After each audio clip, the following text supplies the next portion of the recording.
Hallelujah. सभी को जय मसीह की। मैं अमरीक जॉय आज एक बार फिर प्रभु पिता का धन्यवाद करता हूं कि प्रभु पिता ने आज एक बार फिर समय दिया कि परमेश्वर के वचन आपके साथ बांट सकूं। अगर आप मेरे चैनल पर नए हो, अभी तक आपने चैनल को सब्सक्राइब नहीं किया तो आप मेरे चैनल को सब्सक्राइब कर लो। साथ में जो बेल आइकन उसको टच कर लेना ताकि आने वाले वीडियो का नोटिफिकेशन, उसकी जानकारी आपको तुरंत मिलने पाए। और आप मेरे साथ इस वीडियो के अंत तक बने रहें। वीडियो पसंद आए तो शेयर करना, कमेंट करना, लाइक करना। नहीं पसंद आए तो कोई बात नहीं, आपकी मर्जी, आप डिसलाइक करना, लेकिन पूरा वीडियो देखना। तो आज मैं प्रभु पिता का धन्यवाद करता हूं कि आज एक बार फिर प्रभु पिता अपने वचन से आपसे, मुझसे, हम सभी से वो कोई बात करना चाहते हैं। तो परमेश्वर ने अपने सेवक लोगों को इस संसार में ठहराया हुआ है, उनको पसंद किया है। और जो परमेश्वर के सेवक हैं वो कभी भी किसी के दुश्मन नहीं होते। परमेश्वर का दास है, जो परमेश्वर का सेवक है, वो सभी से प्रेम करते हैं। और तो और वो चाहते हैं कि सभी लोग बचाए जाएं, क्योंकि ये जो चाहने वाली बात है ये परमेश्वर की मर्जी है कि सभी का उद्धार हो। तो परमेश्वर अपने सेवक लोगों को, अपने दास लोगों को इसलिए पसंद करते हैं कि परमेश्वर की इस मर्जी को वो पूरा कर सकें। लेकिन कई लोगों को परमेश्वर के सेवक से डर लगता है, कई लोगों को परमेश्वर का जो दास है उससे डर लगता है, जबकि परमेश्वर से दास से डरने वाली बात तो होती नहीं है। परमेश्वर के दास का डर क्यों परमेश्वर के दास से डरना चाहिए, जबकि सही में डरने वाली बात कोई नहीं है। परमेश्वर के दास से, प्रभु के जो सेवक होते हैं, उनसे डरने वाली बात बिल्कुल भी नहीं है। और जो परमेश्वर का दास है वो तो सामने वाले के भलाई के लिए होता है, उसकी आत्मिक उन्नति के लिए परमेश्वर का दास होता है, वो आत्मा में बढ़ोतरी कर सके, इसीलिए परमेश्वर अपने दास को ठहराते हैं।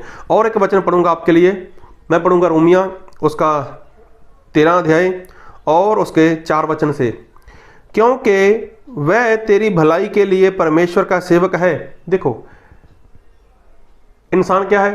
परमेश्वर का जो सेवक है वो किसके लिए है? इंसान की भलाई के लिए, विश्वासी लोगों की भलाई के लिए, दूसरों लोगों की भलाई के लिए क्या है? परमेश्वर का सेवक है। परंतु यदि तू बुराई करे तो डर। देखो, अगर डरना है तो किससे डरो? बुराई से डरो, अनाज्ञाकारी से डरो, पाप से डरो। तो परमेश्वर के दास से डरने की जरूरत नहीं है। फिर लिखा है, क्योंकि वह तेरी भलाई के लिए परमेश्वर का सेवक है, परंतु यदि तू बुराई करे तो डर, क्योंकि वह तलवार व्यर्थ लिए हुए नहीं। अभी देखो, जो परमेश्वर का दास है उसके पास तलवार है, और जो उसके पास तलवार है वो तलवार व्यर्थ नहीं है। हाँ, वो तलवार व्यर्थ नहीं है। और परमेश्वर का सेवक है कि उसके क्रोध के अनुसार बुरे काम करने वाले को दंड दे। तो देखो, परमेश्वर के दास के पास क्या रहती है? तलवार रहती है। तलवार मतलब बाइबल रहती है, और जो बात करेगा वो बाइबल से करेगा, जो बताएगा वो बाइबल से बताएगा। अगर इंसान को बाइबल के वचन से डर लगता है तो इसमें परमेश्वर के दास की गलती नहीं है। परमेश्वर के दास की गलती नहीं है। परमेश्वर का दास तो इंसान को बताता है, देख, परमेश्वर इस बात में खुश है, परमेश्वर को इस बात में क्रोध है। और अगर जो इंसान परमेश्वर के दास की बात को सुन लेता है, उसके जीवन में शांति आती है, उसके जीवन में उसके लिए भलाई होती है। अगर जो इंसान परमेश्वर के दास की बात को सुनता है लेकिन नहीं मानता तो वो बुरा फंस जाता है। अभी देखो, परमेश्वर का दास किसी को डराने के लिए नहीं है, वो तो भलाई के लिए है। एक बार ऐसा हुआ कि आप लोगों ने बहुत बार सुना होगा यूसुफ के बारे में। जी हाँ, यूसुफ के बारे में, जिसके भाइयों ने उसको मार डालना चाहा। उसके बाद उन लोगों ने यूसुफ को बेच दिया और यूसुफ मिस्र देश में चला गया, वहाँ पर गुलाम बनकर रहा। उसके बाद वो जेल में चला गया। तो जेल में कुछ लोग थे, 2 लोग जिनको सपना आया था, और यूसुफ ने उन सपने का अर्थ बता दिया। उसमें से एक इंसान मारा गया और एक इंसान वो बाहर चला गया और राजा के पास चला गया। आप लोग बाइबल से पढ़ चुके हैं, सुन चुके हैं। अगर नहीं पढ़ा, नहीं सुना तो उत्पत्ति आप उसके 37, 38, 39 वचन में जाकर पढ़ सकते हो। अभी हुआ ऐसा कि जो यूसुफ है, यूसुफ जब वो जेल में है तभी ऐसा हुआ, एक राजा था फिरौन को सपना आया। सपने में क्या देखा उसने, और अगर आपस से मैं बोलूं कि उत्पत्ति उसका 41 वचन, उत्पत्ति उसका 41 वचन पढ़ो तो वहाँ पर ऐसा लिखा है एक वचन में, पूरे 2 वर्ष बीतने पर फिरौन ने यह स्वप्न देखा कि वह नील नदी के किनारे खड़ा है। अभी देखो, राजा ने एक सपना देखा कि एक नदी है, वहाँ पर 7 गायें, 7 गायें भी कोई ऐसी नहीं है, मोटी मोटी गायें हैं और बहुत सुंदर गायें हैं, वो बाहर निकली। तभी ऐसा हुआ कि 7 गायें और निकली जो वहाँ पर थीं। अभी वो कैसी थीं, और बाइबल में लिखा है, तब यह क्रूप और दुर्बल गायें उन 7 सुंदर और मोटी मोटी गायों को खा गईं। देखो वहाँ पर जे भद्दी सी गायें थीं, कमज़ोर थीं, उनकी कुछ अच्छी बनावट नहीं थी, बिल्कुल कमज़ोर थीं। तो ये 7 गायें वहाँ पर निकलीं और इन्होंने क्या किया, जो अच्छी थीं, जो तंदुरुस्त थीं, जो ताकतवर थीं, उनको इन्होंने खा लिया। और खाने के बाद ये वैसी की वैसी रहीं। तो राजा हैरान हो गया, फिरौन, अरे ये क्या, अरे कमज़ोर गाय ताकतवर गाय को कैसे खा सकती है। ऐसा हो सकता था कि जो ताकतवर गाय हैं, अच्छी गाय हैं, वो कमज़ोर को खा जाएं, लेकिन यहाँ पर तो उल्टा हो गया। और तो और खाने के बाद वो वैसी की वैसी रहीं। अभी बात को बहुत ध्यान से सुनना। ये राजा ने सोचा, सपना देखा, फिर वो फिर सो गया। दूसरी बार फिर उसको ऐसा ही सपना आया, और जब उसने सपने में देखा, और उसके बाद लिखा है बाइबल में, और वह फिर सो गया और दूसरा स्वप्न देखा कि एक डंठल में से 7 मोटी और अच्छी अच्छी बालें निकलीं। और क्या देखा कि उनके पीछे 7 बालें पतली और पुरवाई से मुरझाई हुई निकलीं।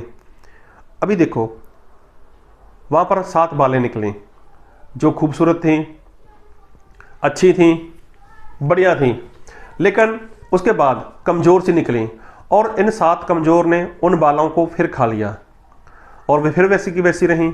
अभी राजा पूरी तरह से घबरा गया, पूरी तरह से चौंक गया, अरे ये कैसे, ऐसे कैसे हो सकता है, ऐसे कैसे हो गया।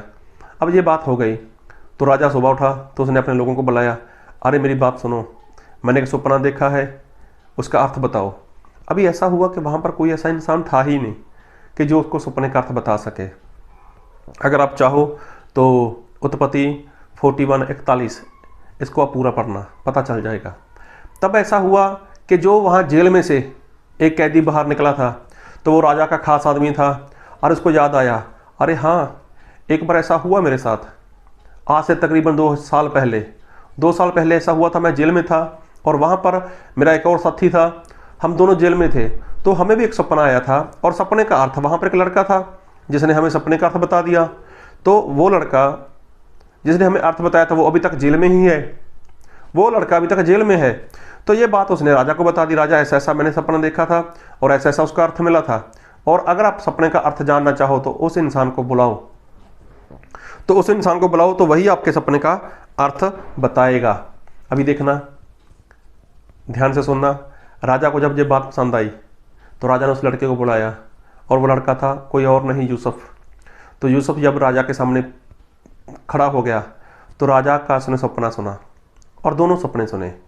और उसके बाद सपने में जो बातें राजा ने देखी, जब वो बातें यूसुफ ने सुन ली, और उसके बाद यूसुफ ने क्या बोला कि राजा, ये जो सपना है ये परमेश्वर की ओर से है, और जो 2 सपने हैं दोनों का मतलब एक है कि आपके राज्य में पहले 7 साल बहुत भरपूरी रहेगी, बहुत भरपूरी रहेगी, बहुत भरपूरी रहेगी, और उसके लास्ट वाले 7 साल पूरी धरती के ऊपर अकाल पड़ जाएगा।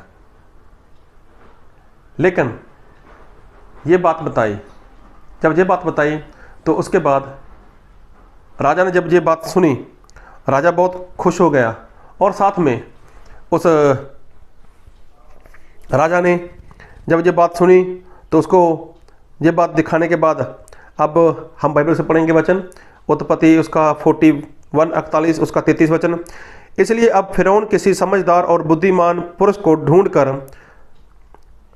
उसे मिस्र देश पर प्रधानमंत्री ठहराए। फिरौन यह करे कि देश पर अधिकारियों को नियुक्त करे और जब तक सुकाल के 7 वर्ष रहें तब तक वह मिस्र देश की उपज का पचमास लिया करे। अब ये बात राजा को बता दी और साथ में राजा को बताने के बाद उसने इसका सल्यूशन निकाल दिया, उसने इसका हल बताया। भाई बात को बहुत ध्यान से सुनना। सपने का सिर्फ मतलब जानना चाहता था फिरौन सपने का मतलब जानना चाहता था और जो परमेश्वर का दास यूसुफ, उसने मतलब तो बता दिया, साथ में उसने आने वाली जो विपत्ति थी, आने वाला जो समय था, उसका उसने हल बता दिया। और क्या बोला कि अपने राज्य में जो 7 साल का समय होगा उसमें ऐसा करो कि वो ऐसा करें कि सभी लोग अपनी उपज, मतलब जो भी पैदावार है वहाँ पर वो क्या करें, 5% वहाँ पर दिया करें और वो उसको इकट्ठा करते रहेंगे और आने वाले 7 वर्षों के लिए आपके लिए जब वो अकाल के होंगे तब आपको भरपूरी हो गई। ये उसने जब बात बताई तो राजा को ये बात बहुत बहुत बहुत पसंद आ गई और बाइबल में लिखा है, हम पढ़ेंगे, और उत्पत्ति उसका 41:41 उसका 37, यह बात फिरौन और उसके सारे कर्मचारियों को अच्छी लगी। तो देखो राजा को ये बात पसंद आई, राजा को ये बात अच्छी लगी।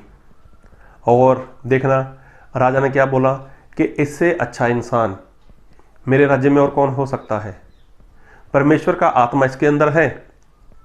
और मैंने तो सिर्फ राजा होने के नाते जो मुझे सपना आया था, मैंने सपने का अर्थ जानना चाहा, लेकिन इस लड़के ने परमेश्वर के आत्मा की सहायता से मुझे सपने का अर्थ तो बता दिया, लेकिन साथ में मुझे करना क्या है। अरे परमेश्वर की आत्मा की सहायता से इसने वो भी मुझे बता दिया। अब मैं और मेरा पूरा राज्य वो खुशहाली से जीवन जी सकते हैं, लेकिन उसके लिए मुझे क्या चाहिए, एक बुद्धिमान, एक समझदार इंसान चाहिए। तो इस लड़के से बेहतर कौन हो सकता है। तो राजा ने क्या कर दिया, उसको अपने लिए प्रधानमंत्री के तौर पर वहीं पर रख लिया और वो बहुत बड़ा, मतलब मिस्र में एक प्रधानमंत्री की पोस्ट पर चला गया। तो बात को बहुत ध्यान से सुनना। एक तो थे राजा फिरौन, जिन्होंने बात को सुन लिया और बात को मान लिया। तो देखो परमेश्वर का दास कभी भी किसी का दुश्मन नहीं है। परमेश्वर के दास से कभी किसी को डर नहीं लगना चाहिए। तो परमेश्वर के दास के पास तलवार तो रहती है, वो किसी को डराने के लिए नहीं, वो तो बताता है देखो बाइबल में ऐसा लिखा है, वचन में ऐसा लिखा है, परमेश्वर की आवाज़ आपके लिए ऐसी है, सुनोगे, मान लोगे, बच जाओगे, नहीं तो बुरे फंस जाओगे।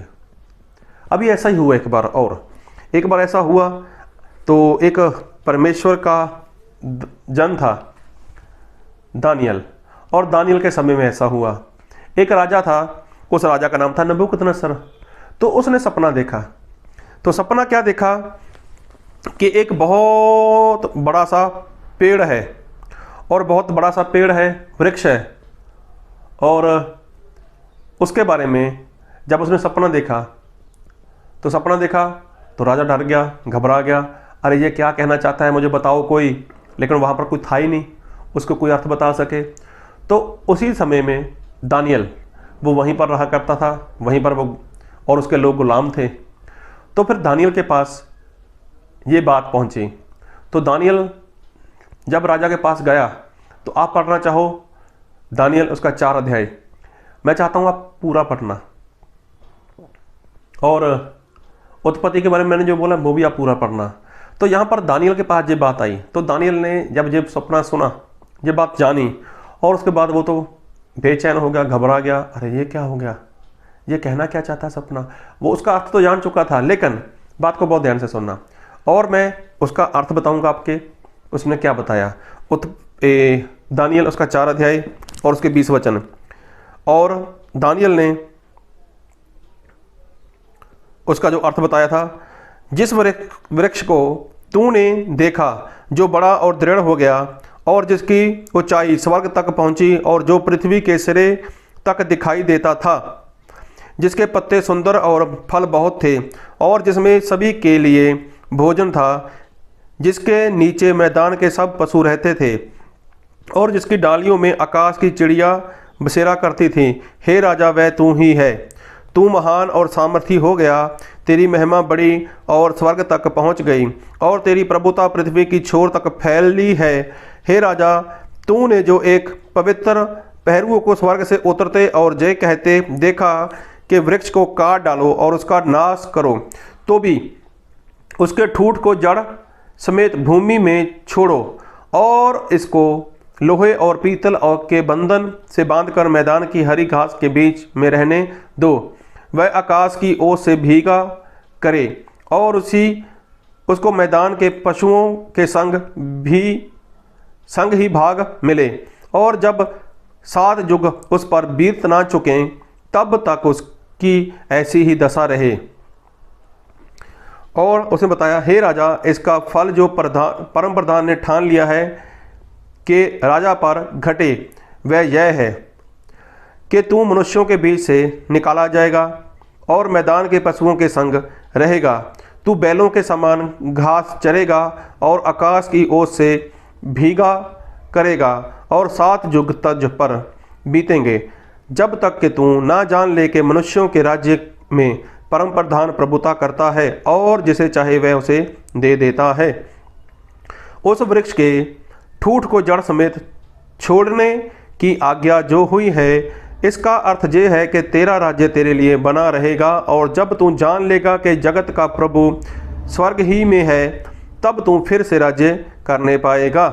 अभी देखो, मैंने जो वचन पढ़ा दानियल 4 अध्याय 20 से लेकर उसके 26 तक, तो यहाँ पर उसने सपना बताया, सपने का अर्थ बता दिया। राजा, वो बड़ा सा पेड़, बहुत बड़ा पेड़, वो कोई और नहीं है, वो तू है। लेकिन जो परम प्रधान ऊपर से आया, उसने बोला इसको काट डालो, लेकिन जो उसकी ठूंठ है, जो उसका मूल है, जो उसकी जड़ है, वो ज़मीन में रहने दो। और उसको बताया गया कि देखो राजा, ये सपना तेरे लिए है, इसका अर्थ तेरे लिए है। मतलब परमेश्वर ऐसा कहना चाहते हैं कि 7 साल तक तू पशुओं के बीच में रहेगा, उनके साथ घास खाएगा और बाहर जंगल में रहेगा, और तेरे बदन के ऊपर, तेरे शरीर के ऊपर ओस गिरेगी, तेरे बाल बढ़ जाएंगे, तेरे नाखून, सब कुछ तेरे साथ ऐसा घटेगा। ये बात परमेश्वर के दास दानियल ने नबूकदनेस्सर को बता दी। जब ये बात बताई तो उसके बाद देखो, बताने के बाद वो चुप नहीं हुआ, और उसने उसको बचने का एक मौका दे दिया। जबकि नबूकदनेस्सर ने दानियल को बुलाया किस लिए था? ताकि उसको सपने का अर्थ बताए। तो दानियल ने सपने का अर्थ तो बता दिया, लेकिन साथ में उसने क्या बोला, और मैं बताऊंगा, हम पढ़ेंगे बाइबल से दानियल उसका 4 अध्याय उसके 27 वचन। इस कारण हे राजा, मेरी ये संपत्ति स्वीकार कर कि यदि तू पाप छोड़कर धर्म करने लगे और अधर्म छोड़कर दीनहीनों पर दया करने लगे, तो संभव है कि ऐसा करने से तेरा चैन बना रहे। अभी देखो, दानियल ने बोला, राजन, सपना तो जान लिया, सपना आ गया, सपना कहना क्या चाहता है वो भी जान लिया, लेकिन जानकर होगा क्या? लेकिन मैं कहना चाहता हूँ कि दानियल ने ऐसा बोला कि मैं कहना चाहता तू बच जा। तू 7 साल के लिए क्यों पशुओं के साथ रहना चाहता है? क्यों तेरी बुद्धि भ्रष्ट हो जाए? क्यों तेरी मत्ती मरी जाए? मैं ये कहता हूँ, इस कारण हे राजा, मेरी जय संपत्ति स्वीकार कर। मतलब मेरी सलाह है, मेरी संपत्ति है, इसको स्वीकार कर, इसको मान ले कि यदि तू पाप छोड़कर धर्म करने लगे, पाप छोड़कर परमेश्वर की आज्ञाकारी करने लगे और अधर्म छोड़कर दीनहीनों पर दया करने लगे, मतलब जितने कंगाल हैं, जितने गरीब हैं, जितने ऐसे लोग हैं जिनकी तू सहायता कर सकता है, उनके ऊपर दया दृष्टि करने लगे, तो संभव है कि ऐसा करने से तेरा चैन बना रहे। मतलब ऐसा हो सकता है कि तेरे ऊपर ये विपदा, ये मुश्किल कभी ना आए। लेकिन देखो, नबूकदनेस्सर ने ये बात सुन ली, उसका जो हल था, हल भी परमेश्वर के दास ने निकाल कर दे दिया, लेकिन नबूकदनेस्सर ने ऐसा कुछ नहीं किया। और इसके 28 वचन और 29 वचन को देखना जय सब कुछ नबूकदनेस्सर राजा पर घट गया 12 महीने के बीतने पर। देखो 1 साल के बाद नबूकदनेस्सर राजा के अंदर वो ही बातें थीं। उसके बाद देखो उसके साथ वैसा ही हुआ जैसा सपना उसने देखा था और जिसका उसने अर्थ जान लिया था, वैसा उसके साथ हुआ। अभी देखो परमेश्वर का दास किसी को डराने के लिए नहीं है। परमेश्वर का दास अगर किसी को वचन देता है तो वो वचन डराने के लिए नहीं होता। परमेश्वर का दास अगर किसी को वचन सुनाता है तो वो किसी को घबराने वाली बात नहीं होती। अरे वो तो सामने वाले के फायदे की बात होती है। अभी देखो फिरौन ने जब वो सपने का अर्थ जान लिया, क्या फिरौन डर गया था? अरे साथ में परमेश्वर के दास ने उसको सोल्यूशन निकाल कर दे दिया, उसका हल निकाल कर दे दिया और उसने उसके हल के ऊपर विश्वास कर लिया, उसी की बात को सुन लिया, उसी की बात को मान लिया। और फायदा किसका हुआ? फिरौन का हुआ, उसकी प्रजा का हुआ। और यहाँ पर नबूकदनेस्सर ने बात को जान लिया, सपना देख लिया, सपने का अर्थ जान लिया, लेकिन परमेश्वर के दास ने जो उसको हल बताया था उसने उस हल को नहीं जाना, उस हल को नहीं माना। तो साल के बाद क्या हुआ? वो अपने राज्य से बाहर निकल गया। अभी वो पशुओं के समान हो गया, पशुओं के समान रहना शुरू कर दिया, पशुओं के समान घास खाना शुरू कर दिया। कब तक? 7 साल तक। 7 साल तक देखो अभी वो पशु के समान। एक इंसान पशु के समान कैसे रह सकता है?